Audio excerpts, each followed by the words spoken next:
نحمده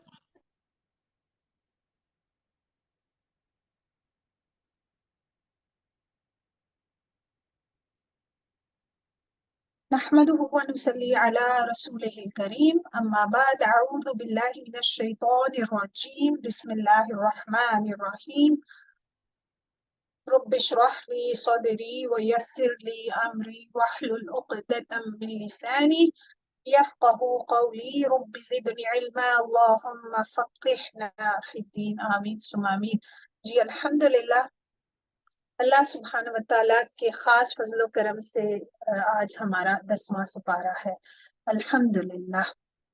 تو آج کے سبق کے آغاز میں بس یہی کہوں گی کہ جب بھی تلاوت کریں تو رٹا رٹایا بس سبق پڑھتے مت جائیں، ہمیشہ یہ کوشش کریں کہ آپ تلاوت جب بھی کریں تو تھوڑی دیر آپ رکیں، آیات پہ جو سمجھ آ رہی ہیں تو جو نہیں آ رہی تو بہتر یہی ہوتا ہے کہ ترجمے والا قرآن پاک آپ کے پاس ہو، آپ تھوڑی دیر رکیں، ان پہ غور و فکر کریں اور اس کے بعد آگے جو ہے وہ انسان کو بڑھنا چاہیے، کیونکہ قرآن کی تلاوت میں اور اس کی سمجھ بوجھ لازم و ملزوم ہے۔ لازمی طور پہ ہمیں سمجھ آنی چاہیے کہ ہم اللہ تعالیٰ کا کلام پڑھ رہے ہیں تو اس کا مقصد ہمیں کب حاصل ہوگا، جب ہی حاصل ہوگا جب کہ ہمیں سمجھ بھی آ رہا ہو کہ اللہ سبحانہ وتعالیٰ اس میں کیا فرما رہے ہیں۔ اگر ہمیں بالکل علم ہی نہیں کہ اللہ سبحانہ وتعالیٰ کیا فرما رہے ہیں تو قرآن کا حق ادا نہیں ہو سکتا۔ تو انشاءاللہ تعالیٰ اسی موٹیویشن کے ساتھ کہ جب بھی ہم قرآن پاک پڑھیں گے، اسپیشلی اب رمضان آ رہا ہے تو قرآن پاک کو لازمی ترجمے والے قرآن پاک سے پڑھیں گے۔ تو سورہ الانفال ابھی بھی جاری ہے، تلاوت کرتی ہوں میں۔ اعوذ باللہ من الشیطان الرجیم بسم اللہ الرحمن الرحیم وَاعْلَمُوا أَنَّمَا غَنِمْتُم مِّن شَيْءٍ فَأَنَّ لِلَّهِ خُمُسَهُ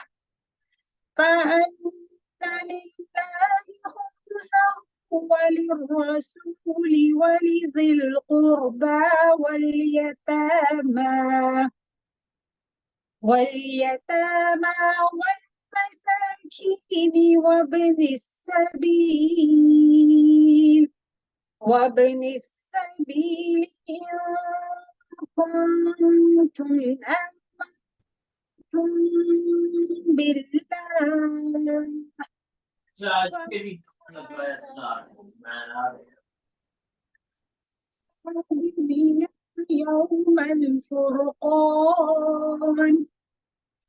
يوم الفرقان يوم التقى الجمعان والله على شيء قدير۔ جی جنگ بدر کے پس منظر میں یہ آیات نازل ہوئی۔ کل بھی جیسے میں نے بات کی تھی کہ غنیمتوں کے بارے میں کیونکہ پہلی امتوں پہ غنیمتیں حلال نہیں تھیں، اور یا تو جو جتنا مالدار ہوتا وہ حصہ لے جاتا، اور یہ بھی طریقہ کار تھا کہ جنگ ختم ہونے کے بعد کافروں سے حاصل کردہ مال کو ایک ڈھیر اس کی صورت میں اس کو جمع کیا جاتا، آسمان سے آگ آتی اور وہ اس کو جلا کے بھسم کر دیتی۔ لیکن یہ اللہ سبحانہ وتعالیٰ کا امت مسلمہ پہ ایک خاص فضل تھا کہ یہ غنیمتیں ان کے لیے حلال کر دی گئی، جو بغیر لڑائی کے صلح کے ذریعے جو مال وصول ہو جاتا ہے اس کو مال فے کہتے ہیں، لیکن جو جنگ کے بعد جو مال حاصل ہوتا ہے اس کو غنیمت کہا جاتا ہے۔ تو جان لو کہ تم جس قسم کی جو غنیمت حاصل کرو اس میں 5واں حصہ تو اللہ کا ہے اور رسول کا اور قرابت داروں کا اور یتیموں کا اور مسکینوں کا اور مسافروں کا، اگر تم اللہ پر ایمان لائے ہو اور اس چیز پر جو ہم نے اپنے بندے پر اس دن اتارا ہے، جو دن حق و باطل کی جدائی کا تھا، جس میں 2 فوجیں بھڑ گئی تھی اور اللہ ہر چیز پہ قادر ہے۔ تو یہاں پہ جنگ بدر کے بارے میں جو ہے کہ سب سے مطلب مسلمانوں کی سب سے جو پہلی جنگ ہے ہجرت کے بعد، وہ ہجرت کے دوسرے سال ہی ہو گئی، تو ہوئی بھی رمضان میں۔ تو آپ اندازہ کریں کہ کتنا مشکل ہوگا، پہلا رمضان بھی تھا، کیونکہ 17 رمضان کو جنگ بدر کا یہ واقعہ پیش آیا۔ تو یہاں پہ انتہائی مشکل ترین حالات تھے، سب کو پتا ہے، پس منظر کا بھی پتا ہے، لیکن اللہ سبحانہ وتعالیٰ نے اس دن کو یوم فرقان کہہ دیا، کیونکہ مسلمانوں کو فتح نصیب ہوئی، غلبہ حاصل ہوا۔ تو اس پس منظر میں کہ پہلی دفعہ یہ کوئی معاملہ ہوا تھا کہ جنگ بھی پہلی تھی اور مسلمانوں کو اس میں سے غنیمتیں ملی، تو ان غنیمتوں میں کہا گیا کہ 5واں حصہ تو اللہ کا ہے۔ اللہ کا نام، اللہ سبحانہ وتعالیٰ کو کچھ بھی نہیں چاہیے، اللہ سبحانہ وتعالیٰ کا نام تو صرف برکت کے لیے ہے، لیکن یہ کہ اور رسول کا، اور رسول صلی اللہ علیہ وآلہ وسلم جو بھی ان میں سے ان کو حصہ ملتا تو اس میں سے وہ اپنی ضروریات، ازواج مطہرات کی ضروریات اور مسلمانوں کے رفاع عامہ پہ وہ اس کو لگاتے تھے۔ اور اس کے علاوہ جو حصے تھے ان میں سے 4 حصے تو ان مجاہدین میں تقسیم کیے گئے جنہوں نے جنگ میں حصہ لیا، ٹھیک ہے۔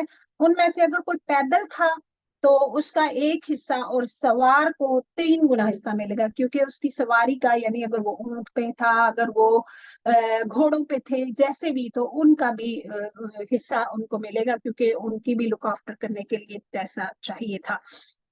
تو یہاں پہ یہ سارے حصے خود اللہ سبحانہ وتعالیٰ نے مقرر کر دیے، اور یہاں پہ یہ کہ اگر تم اللہ پہ ایمان لائے ہو اور اس چیز پہ جو ہم نے اپنے بندے پر اس دن اتارا ہے، تو یہاں پہ اس دن مطلب فرشتے بھی نازل ہوئے، اور فزیکلی مطلب فرشتے آئے، اور اللہ سبحانہ وتعالیٰ کی آیات الہی کا بھی نزول ہوا، جو کہ جنگ بدر میں ہوا تھا۔ تو یہاں پہ اللہ سبحانہ وتعالیٰ کی رسی جو ہے اس کو، یعنی کہ اس دن پہ ایمان لانا، اللہ سبحانہ وتعالیٰ کی رسی، اللہ سبحانہ وتعالیٰ کا کلام اس پہ لازم ہے۔ تو حدیث ہے کہ اللہ کی کتاب ہی اللہ کی رسی ہے، جو اس کی پیروی کرے گا وہ ہدایت پر ہوگا، اور جو اس کو چھوڑ دے گا وہ گمراہی پر ہوگا۔ تو جو بھی انسان اللہ سبحانہ وتعالیٰ کی رسی کو مضبوطی سے تھامے رکھے، اللہ سبحانہ وتعالیٰ کی کتاب کو پکڑے رکھے، اس کے احکامات پہ جو بھی انسان عمل کرتا رہے، تو وہی انسان پھر سیدھے راستے پر ہے، اور ان لوگوں کے راستے پہ وہ ہے جن لوگوں پہ اللہ سبحانہ وتعالیٰ نے انعام کیا ہے۔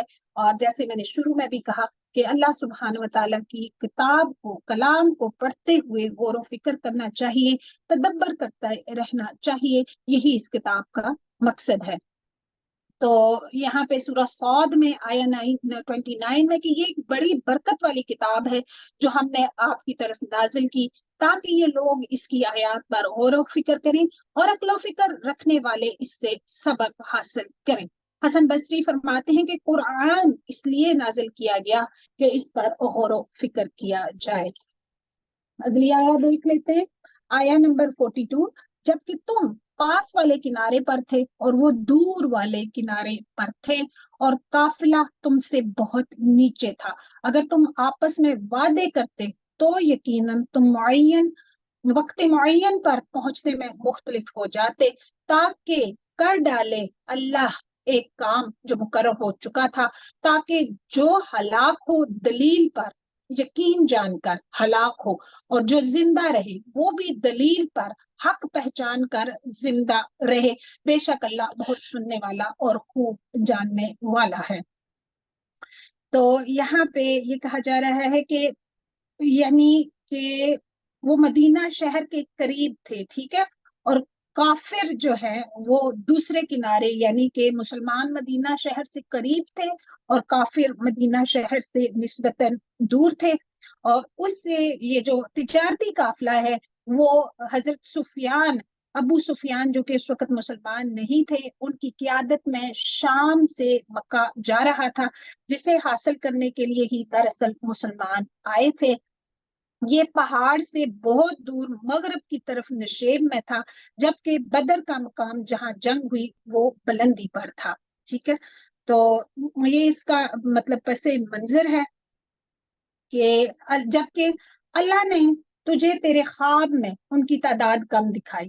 نبی صلی اللہ علیہ وآلہ وسلم کو یہ خواب آئی کہ مسلمان اتنے زیادہ نہیں ہیں، اور اگر وہ آپ کو زیادہ دکھاتا تو تم بزدل ہو جاتے اور اس کام کے بارے میں آپس میں اختلاف کرتے، لیکن اللہ نے بچا لیا، وہ دلوں کے بھیدوں سے خوب آگاہ ہے.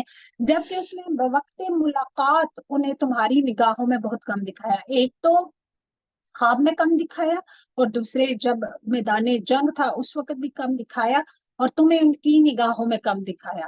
یعنی کہ وہ مسلمانوں کو سمجھ رہے تھے کہ ویسے مسلمان تھے بھی کم، لیکن 313 سے بھی کافر ان کو کم دیکھ رہے تھے.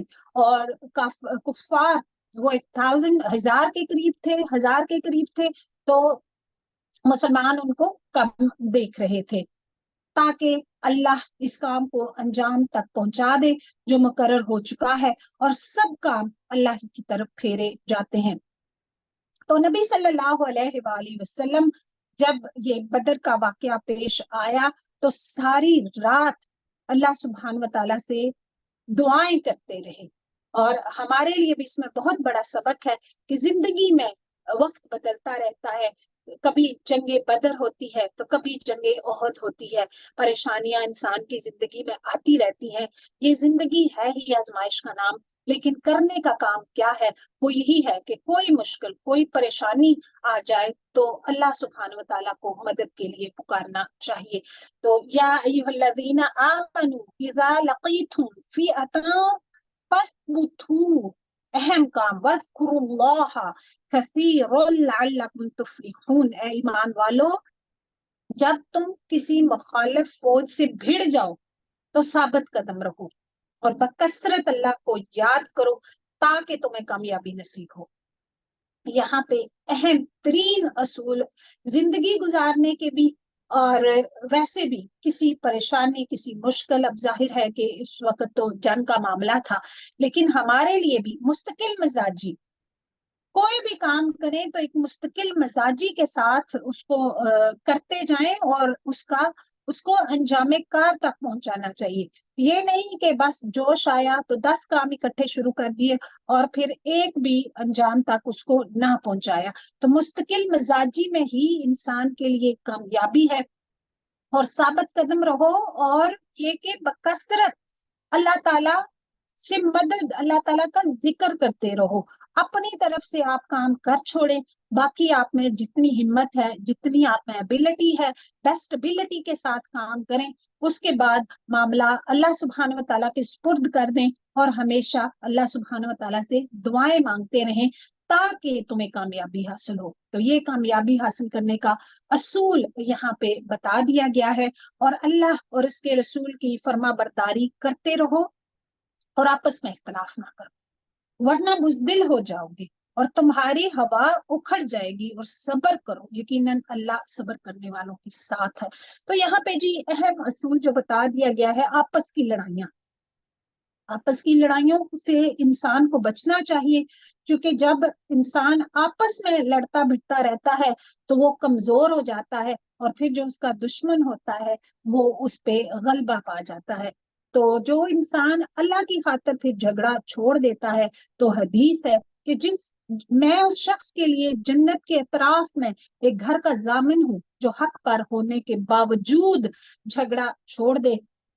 تو یہاں پہ ایک لیڈر میں بھی یہ کوالٹی ہونی چاہیے کہ اپنے ماتحتوں کے درمیان صلح کا معاملہ کروائے، کیونکہ لڑائی سے مطلب اختلاف ہی انسان کو دور ہی رہنا چاہیے، کیونکہ لڑائی ایک شیطانی عمل ہے جو کہ دین کے راستے میں بہت زیادہ حائل ہوتی ہے. کیونکہ واضح طور پہ بتا دیا گیا ہے کہ تم کمزور ہو جاؤ گے. آپس کی لڑائیاں اگر تم لڑتے رہے تو باہر تم نے کیا خاک جا کے لڑنا ہے؟ کیا خاک تم نے کوئی مطلب بڑا مارکا مارنا ہے؟ جبکہ گھر کے اندر ہی ہم نے دیکھا ہے بہت حد تک کہ جو لوگ گھروں کے اندر پرسکون نہیں جن کے ماحول ہوتے، تو باہر کے تو وہ پھر بڑے بڑے کام وہ کیسے کر سکتے ہیں. اور صبر کرنا چاہیے. انسان کو معاملے سے ڈیل کرنے آنا چاہیے اچھی طرح، اور اللہ تعالیٰ سے مدد مانگتے رہنا چاہیے، کیونکہ جو انسان پھر اللہ سبحانہ و تعالیٰ سے صبر مانگتا ہے، مدد مانگتا ہے، تو اللہ تعالیٰ پھر ان کے ساتھ ہوتا ہے۔ ان لوگوں جیسے نہ بنو جو اتراتے ہوئے اور لوگوں میں خود نمائی کرتے ہوئے اپنے گھروں سے چلے اور اللہ کی راہ سے روکتے ہیں۔ جو کچھ وہ کر رہے ہیں اللہ اسے گھیر لینے والا ہے۔ تو یہاں پہ یہ تو ظاہر ہے کہ مشرکین مکہ جو ہیں جب نکلے تھے اپنے گھروں سے، تو اپنی کثرت تعداد اور مطلب مال و متاع اور ہر چیز کے بارے میں وہ اتراتے ہوئے، اور مطلب کہ آج تو ہم ان کو ختم کر کے ہی چھوڑیں گے۔ لیکن ہمارے لیے اس میں کیا سبق ہے کہ جو انسان اپنی شہرت چاہتا ہو، جو انسان کوئی بھی نیک کام کرنے کی اس کو توفیق مل جائے اور وہ کرنے کے بعد وہ مطلب اس میں فخر آ جائے، اس میں تکبر آ جائے، اور وہ یہ سب کہے کہ لوگ واہ واہ کریں کہ میں تو جی بڑا ہی فن خان، تو پھر قیامت کے دن اس کا ٹھکانہ جہنم میں ہی ہوگا۔ تو کوئی بھی بار بار یہ اصول ہمیں بتایا جا رہا ہے کہ شیخی نہیں بگھارنی چاہیے، انسان کو خود نمائی اپنی منہ میاں مٹھو بھی نہیں بننا چاہیے، اور کوئی عمل کر کے یہ بھی نہیں سوچنا چاہیے کہ واقعی میں نے یہ لوگ میرے لیے تعریف میری کریں، جبکہ شیطان ان کے اعمال انہیں خوشنما کر کے دکھا رہا تھا اور کہہ رہا تھا کہ لوگوں میں سے کوئی بھی آج تم پر غالب نہیں آ سکتا، میں خود بھی تمہارا حمایتی ہوں۔ لیکن جب دونوں جماعتیں آمنے سامنے ہوئی تو اپنی ایڑیوں کے بل پیچھے ہٹ گیا اور کہنے لگا کہ میں تو تم سے بری ہوں، میں دیکھ رہا ہوں جو تم نہیں دیکھ رہے، میں اللہ سے ڈرتا ہوں۔ اچھا جی، یہاں پہ یہ جو بات کی ہے نا شیطان نے، کہا جاتا ہے کہ مشرکین مکہ جب مکہ سے روانہ ہوئے تو انہیں اپنے حریف قبیلے بنی بکر بن کنانا سے اندیشہ تھا کہ پیچھے سے انہیں نقصان نہ پہنچا دے، کہ ہم تو سارے اب جا رہے ہیں اور وہ ہمارا دشمن ہے، تو یہ نہ ہو کہ پیچھے سے ہماری جو ہے وہ نقصان کر دے۔ چنانچہ شیطان سراقہ بن مالک کی صورت میں آیا، جو کہ بنی بکر بن کنانا کا ایک سردار تھا، ٹھیک ہے، اور انہیں نہ صرف فتح اور غلبے کی بشارت دی بلکہ اپنی حمایت کا بھی پورا یقین دلایا کہ تم جاؤ تم جنگ ان سے کرو، میں تمہارے مطلب کوئی تمہیں نقصان نہیں پہنچاؤں گا بلکہ میں تمہاری مدد کروں گا۔ لیکن شیطان نے جب ملائکہ کو دیکھ لیا کہ فرشتے واقعی میدان بدر میں آ چکے ہیں تو اس کو وہ نظر آ گئے، تو پھر وہاں سے وہ ایڑیوں کے بل وہ پھر گیا اور پھر کہتا ہے کہ میں اللہ سے ڈرتا ہوں، جو کہ سراسر جھوٹ ہے، کیونکہ اگر وہ اللہ سے ڈرتا ہوتا تو وہ توبہ کرتا، وہ اللہ سے نہیں ڈرتا، اور اطاعت کے بغیر بھی اللہ کے خوف کا کوئی فائدہ نہیں ہے، تو اور اللہ سخت سزا دینے والا ہے۔ جبکہ منافق کہہ رہے تھے، اور وہ بھی جن کے دلوں میں روگ تھا، کہ انہیں تو ان کے دین نے دھوکے میں ڈال دیا ہے، جو بھی اللہ پر بھروسہ کرے اللہ بے شک غلبے والا اور حکمت والا ہے۔ آیا 50 ہے، کاش کے تو دیکھتا جبکہ فرشتے کافروں کی روح قبض کرتے ہیں، ان کے منہ پر اور ان کے سریوں پر مارتے ہیں اور کہتے ہیں کہ تم جلنے کا عذاب چکھو۔ یہاں پہ ابن عباس سے مروی ہے کہ جب مشرکین مسلمانوں کی طرف آتے تو مسلمان ان کے چہروں پہ مارتے، جس سے بچنے کے لیے وہ پیٹھ پھیر کے بھاگتے تو فرشتے ان کی دبروں پر تلواریں چلاتے۔ لیکن یہاں پہ یہ آیت عام بھی ہے جو ہر کافر و مشرک جس میں شامل ہے، مطلب یہ کہ موت کے وقت فرشتے ان کے چہروں ان کی پشتوں پہ مارتے ہیں، اللہ معاف کرے۔ آگے ہے جی، یہ ان کاموں کا بدلہ ہے جو تمہارے ہاتھوں نے آگے بھیج رکھے ہیں، بے شک اللہ اپنے بندوں پہ ظلم کرنے والا نہیں ہے۔ مثل فرعونیوں کے حال کی، ٹھیک ہے، اب کفار مکہ جو ہیں ان کو فرعون کے ساتھ ان کی مثال دے دی گئی ہے، اور ان سے پہلے کے لوگوں کی، کہ انہوں نے اللہ کی آیتوں سے کفر کیا، پس اللہ نے ان کے گناہوں کے باعث ان کو پکڑ لیا، لیکن اللہ قوت والا اور سخت عذاب والا ہے، کیونکہ جو مشرکین مکہ تھے نا وہ مسلمانوں کے لیے فرعون بنے ہوئے تھے، یہ اس لیے کہ اللہ ایسا نہیں کہ کسی قوم پر کوئی نعمت انعام فرما کر پھر بدل دے جبکہ وہ خود اپنی اس حالت کو نہ بدلیں جو کہ ان کی اپنی تھی، اور یہ کہ اللہ سننے والا اور جاننے والا ہے۔ اس کا مطلب یہ ہے کہ جب تک کوئی قوم کفران نعمت کا راستہ اختیار کر کے اور اللہ کے اوامر و نواہی سے اعراض کر کے اپنے احوال و اخلاق کو نہیں بدل دیتی، اللہ تعالیٰ اس پر اپنی نعمتوں کا دروازہ بند نہیں کرتا۔ تو دوسرے لفظوں میں ہے کہ اللہ تعالیٰ گناہوں کی وجہ سے اپنی نعمتیں سلب کر لیتا ہے، اور اللہ تعالیٰ کے انعامات کا مستحق بننے کے لیے ضروری ہے کہ گناہوں سے بچا جائے۔ اور تبدیلی کا مطلب بھی یہی ہے کہ قوم گناہ چھوڑ کر اللہ کی اطاعت کا راستہ اختیار کرے۔ تو نعمت اسی وقت برقرار رہتی ہے جبکہ انسان شکر گزار رہتا ہے۔ تو مثل حالت فرعونیوں کے اور ان سے پہلے کے لوگوں کے کہ انہوں نے اپنی رب کی باتیں جھٹلائیں، بس ان کے گناہوں کے باعث ہم نے ان کو برباد کیا اور فرعونیوں کو ڈبو دیا، یہ سالے ظالم تھے۔ تو یہ باتیں پھر کفار مکہ کو بتائی جا رہی ہیں کہ تمہارے سامنے بھی وہی انجام آ رہا ہے جو پچھلے انبیاء کو جھٹلانے کا انجام ہوا تھا۔ ان شر الدواب عند اللہ الذین کفروا فهم لا یؤمنون، تمام جانداروں سے بدتر، ذرا غور کیجئے، تمام جانداروں سے بدتر اللہ کے نزدیک وہ ہیں جو کفر کریں پھر وہ ایمان نہ لائیں۔ تو یہاں پہ انسانوں کے ساتھ بھی تشبیہ نہیں دی گئی، جانوروں کے ساتھ اور چوپایوں کے ساتھ ان کو تشبیہ دی گئی ہے جو کہ انسان کفر کرتے ہیں۔ تو وہ جانوروں سے بھی، جانوروں میں بھی سب سے بدتر جانور وہ ہیں۔ آیا 56، جن سے آپ نے عہد و پیما کر لیا پھر بھی وہ اپنے عہد و پیما کو ہر مرتبہ توڑ دیتے ہیں اور وہ ذرا بھی نہیں ڈرتے۔ تو معاہدہ جس کے ساتھ بھی ہو، چاہے وہ مسلم ہے نان مسلم ہے، وعدہ کیا ہے تو اس کو پورا کرنا ہے۔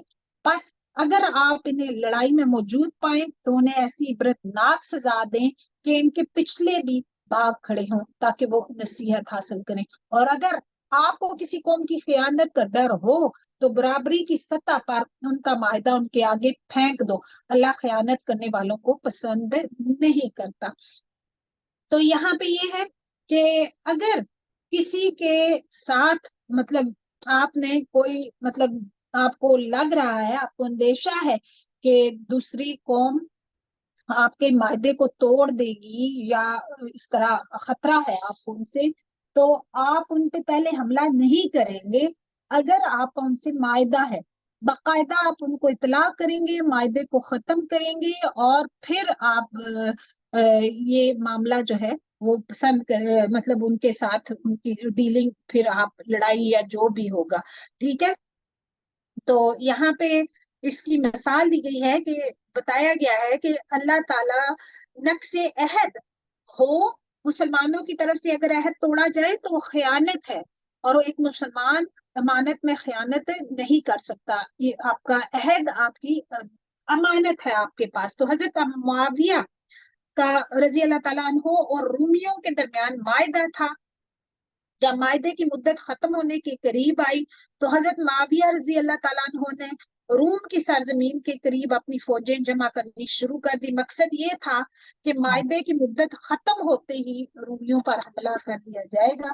ایک صحابی حضرت عمر بن عبسہ رضی اللہ تعالیٰ عنہ کے علم میں حضرت معاویہ کی یہ بات آئی تو انہوں نے اپنے عذر سے تعبیر فرمایا اور ایک حدیث رسول اللہ صلی اللہ علیہ وسلم بیان کر کے اس معاہدے کی خلاف ورزی قرار دیا، پھر جس پر حضرت معاویہ نے اپنی فوجیں واپس بلا لی۔ کافر یہ خیال نہ کریں کہ وہ بھاگ نکلے، یقیناً وہ عاجز نہیں کر سکتے۔ اچھا جی، اگر ایک انسان بھاگتا بھی ہے، چلیں ہم اللہ سے ڈر کے بھاگنا شروع کرتے ہیں، بھاگتے ہیں، کہاں جائیں گے؟ بھاگ کے ایک انسان کہاں جا سکتا ہے؟ تو کامیابی ہمیشہ حق کی اور سچ کی ہی ہوتی ہے، اور تم ان کافروں کے مقابلے کے لیے اپنی استطاعت کے مطابق قوت اور تیاری